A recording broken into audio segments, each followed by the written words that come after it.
ओम शांति। 13 जून 2025 की मुरली की मुख्य पॉइंट परमात्मा सुनाते हैं। परमात्मा कहते हैं, बच्चे तुम भी इस सृष्टि चक्र के आत्मा रूपी एक्टर हो, अपना पार्ट बजा रहे हो। जैसे हर आत्मा का अपना अपना पार्ट होता है ना, वैसे ही बाबा कहे कि बच्चे तुम्हारा निवास स्थान sweet home, silent sweet home में है, जहाँ देखो हर आत्मा शरीर छोड़कर जाती है, यानी मुक्तिधाम परम धाम। वही देखो परमात्मा और आत्मा का घर भी है। फिर बाबा ने कहा, जो ड्रामा का खेल को अच्छी रीति जानता है, उसके मुख से ये शब्द कभी भी नहीं निकलेंगे, ये ऐसे नहीं होता है, ये ऐसे होता है, ये नहीं होना चाहिए था। बाबा कहते, जो कुछ होता है सब ड्रामे में पहले से रिकॉर्ड भरा हुआ है, कोई भी फिक्र की बात नहीं है। भगवान को देखो गॉड फादर भल कहते हैं, रचता भी कहते हैं। बाबा कहते हैं, परंतु जानते कुछ भी नहीं है। शिवलिंग का चित्र इतना बड़ा बना देते हैं, मतलब देखो मंदिर में शिवलिंग देखो कितना बड़ा बना होता है ना, उसके लिए बाबा कहते हैं। जबकि देखो शिव परमात्मा को वो का यादगार है। शिव तो देखो एक एनर्जी बिंदु है। यथार्थ रीति ना जानने के कारण बाप को भूल गए हैं। परमात्मा ही रचता है, जरूर उन्होंने ही नई दुनिया रची है। फिर देखो कहा बाबा ने, ब्रह्मा के 84वें जन्म, यानी जो लास्ट का जन्म होता है ना, लास्ट के जन्म में मैं इस तन में आकर नई दुनिया की स्थापना करता हूँ। बाबा कहे, यही तो है ना नंबर 1। और फिर बच्चे भी देखो समझते हैं कि हम उनके ब्राह्मण बन गए हैं। यह सब समझ की बात है। बाबा कितने समय से समझा रहे हैं, नहीं तो ये तो देखो सेकंड का काम है, मुझे पहचानना और याद करके अपने विकर्म यानी बुरे कर्मों का विनाश करना। जब निश्चय हो जाता है तो कोई प्रश्न उठ नहीं सकता है। जैसे हम परम धाम के रहवासी थे, बाबा कहते, अब ऐसे ही शरीर छोड़कर यहाँ से आत्मा स्वीट साइलेंस अपने घर जाएगी, क्योंकि देखो आत्मा इस समय बहुत दुखी हो चुकी है। बाबा कहते, घर का पता ना होने के कारण ही ना भटकते रहे हैं। अब देखो भटकने से बाबा कहते छूट गए। अब बच्चों को मालूम पड़ा कि आत्मा कितनी छोटी बिंदी है।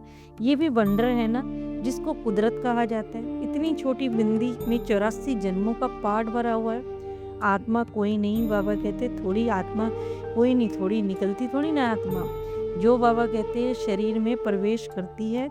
नहीं, आत्माएं तो स्वीट होम में ही रहती हैं, यहाँ देखो अपना अपना पार्ट बजाती हैं।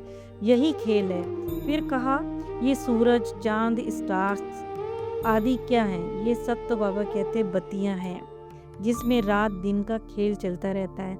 रात हुई तो सूरज छिप जाता है, दिन हुआ तो स्टार्स छिप जाते हैं। कई बाबा कहते हैं ना, सूर्य देवताए नमः, चंद्रमा देवताए नमः, परंतु ये कोई देवता थोड़ी ना है। इस खेल का भी बाबा कहते किसी को मालूम नहीं है। सूर्य चांद को भी बाबा कहते देखो देवता नहीं कह सकते। वास्तव में ये सारे विश्व का नाटक, विश्व में नाटक के लिए बत्तियां हैं। यह देखो जू मिसल चक्र है, जो घूमता ही रहता है। जो कुछ भी होता वो पहले से फिक्स है। मिसाल के लिए बाबा कहे, जैसे तुम्हारी माँ थी, तुमने ख्याल में भी नहीं सोचा था कि हमारी माँ शरीर छोड़कर चली गई, तो ये ड्रामा पहले फिक्स है।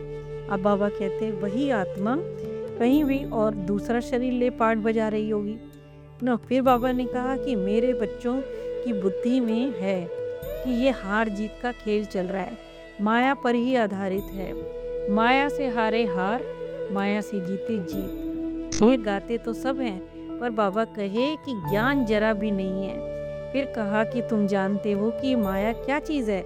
माया ही रावण है। हमारी ही कमी कमजोरी को माया कहते हैं, जिसको माया कहा जाता है।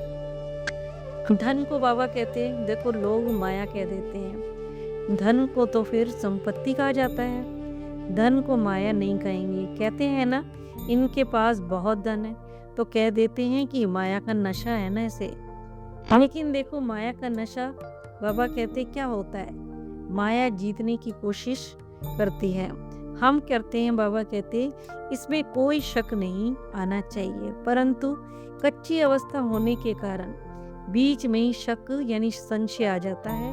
भगवानुवाच, किसके प्रति? आत्माओं के प्रति। भगवान तो फिर जरूर शिव ही चाहिए, जो आत्माओं के प्रति कहे श्री कृष्ण तो देदारी है, वह आत्माओं के प्रति कैसे कैसे कहेंगे।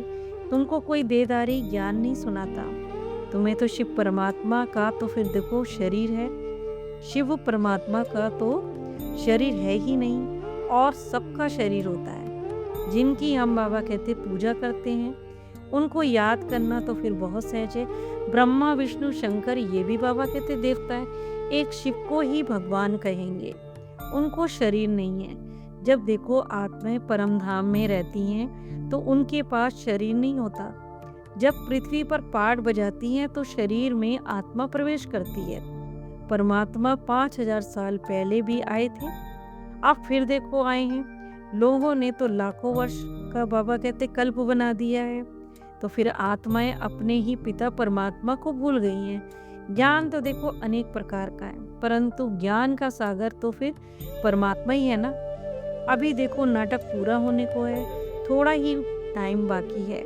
अभी ऐसा समय आने वाला है जो साहूकारों को भी अनाज नहीं मिलेगा, पानी भी नहीं मिलेगा। इसको कहा जाता है दुख के पहाड़ टूटना। लड़ाइयाँ होंगी, बाबा कहते खूनी नदियाँ बहेंगी, इतने सब खत्म हो जाएंगे। सब कर्मों का ही तो खेल है। कोई भूल करता है तो फिर देखो उसको भी बाबा कहते दंड मिलता है ना। सोचते हैं क्या भूल की, बस ये भूल की कि अपने परमपिता परमात्मा को भूल गए। बाबा कहे तुम ब्राह्मण बच्चे तो फिर बाप से रजाई यानी सतयुग की बादशाही ले रहे हो। तुम तो देखो इस पढ़ाई की ताकत से सोर्स ऑफ इनकम भी कहा जाता है इसको। और मनुष्य तो समझते हैं मेरे मरे के मरे बाबा कहते हैं महाभारत लड़ाई थोड़े ही शुरू हुई है, मर जाएंगे सारे। बाबा कहते तो फिर जीते हो ट्रांसफर होकर अमर लोग। बाबा कहते हैं हम तो और तो जैसे होंगे, मगर बाबा के बच्चे तो ट्रांसफर होंगे अमर लोग यानी सतयुग में जाएंगे। शास्त्रों की पढ़ाई भी बाबा कहते हैं इनकम होती है, परंतु वह पढ़ाई भक्ति की है। ज्ञान से तो लक्ष्मी नारायण जैसा बन जाते हैं। तुम ऊंचे ते ऊंचे स्वच्छ बुद्धि बनते हो। अभी फिर से देखो पुरुषार्थ कर रहे हो स्वर्ग में जाने का। बाबा कहते रहते हैं कि याद से ही जन्म जन्मांतर के पाप कट जाएंगे सिर पर, क्योंकि बहुत बोझा है। तुम तो जानते हो बहुत दुखी नहीं हो, वो कुछ सुख भी है आटे में नमक। तुम बच्चों को खुशी होती है कि सारे विश्व पर हमारा राज्य होगा। उस राज्य को बाबा कहे कोई छीन नहीं सकता है। यहाँ तो देखो टुकड़े टुकड़े पर भी आपस में देखो कितना लड़ते रहते हैं। तुम्हें तो मजा है खगियां मारनी है, मतलब खुशी में तालियां बजाते हैं ना, उसे कहते हैं खगियां मारना। याद करेंगे तो फिर बाबा कहते हैं विजय की माला का दाना बन जाएंगे। शिव को तो फिर पारलौकिक बाप कहते हैं और ब्रह्मा को अलौकिक बाप कहेंगे। बिल्कुल ही साधारण टीचर, वो टीचर्स फिर भी देखो सजा दे देते हैं। ये तो बाबा कहते पुचकार देते हैं, प्यार देते हैं, सराहना करते हैं। मीठे प्यारे लाडले मेरे बच्चों, मुझे प्यार से बस याद करो। सतो प्रधान बनना है ना, गुरु भी वही ठहरा। और बाबा कहते गुरु हो और कोई गुरु हो ना सके परमात्मा के सिवाय। फिर बाबा कहते ब्राह्मण ही ये ज्ञान उठाते हैं, ना तो शूद्र उठाएंगे। देवताओं में भी बाबा कहते ज्ञान नहीं है। अब समझने वाला समझे और जो ना समझे उनका तो बाबा कहते मौत सामने खड़ा है। पद भी कम हो जाएगा।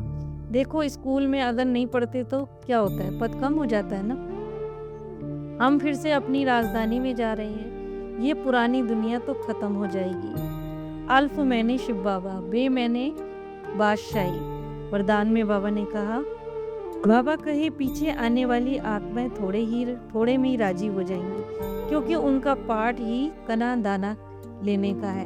तो ऐसी आत्माओं को उनकी भावना का फल प्राप्त होता है। बाबा कहे कोई भी इस ज्ञान से वंचित ना रह जाए।